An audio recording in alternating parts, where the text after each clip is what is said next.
Iran के Tehran से भारत के एयर स्पेस में आए कथित तौर पर बम वाले विमान ने देश भर की सुरक्षा एजेंसियों में 1 घंटे के लिए कोहराम मचा दिया। ये विमान दिल्ली के एयर स्पेस में उतरना चाहता था। बता दें कि पहले ईरान के महान एयर की फ्लाइट संख्या W581 तेहरान से चीन के ग्वांगझू शहर जा रही थी।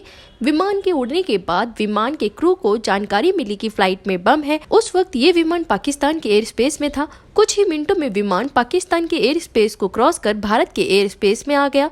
सूत्रों के अनुसार पाकिस्तान के लाहौर एयर ट्रैफिक कंट्रोल ने दिल्ली एयर ट्रैफिक कंट्रोल को ये सूचना दी कि तेहरान से उड़े एक विमान में बम की आशंका है और ये विमान दिल्ली में इमरजेंसी लैंडिंग कर सकता है।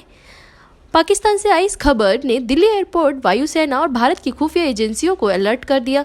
दिल्ली एयरपोर्ट बम के संभावित खतरे अथवा इमरजेंसी लैंडिंग दोनों ही सिचुएशन के लिए तैयार था। तभी लगभग 9:20 पर दिल्ली एयर ट्रैफिक कंट्रोल से भी विमान के क्रू ने संपर्क किया और बम के खतरे का हवाला देकर इमरजेंसी लैंडिंग की इजाजत मांगी। लेकिन दिल्ली एयर ट्रैफिक ने तुरंत इंडियन एयरफोर्स को अलर्ट कर दिया। कुछ ही मिनटों में इंडियन एयरफोर्स के सुखोई जेट अलर्ट हो गए ताकि विमान किसी भी तरह दिल्ली में लैंड ना कर सके। फिर इस विमान के क्रू से संपर्क स्थापित किया गया।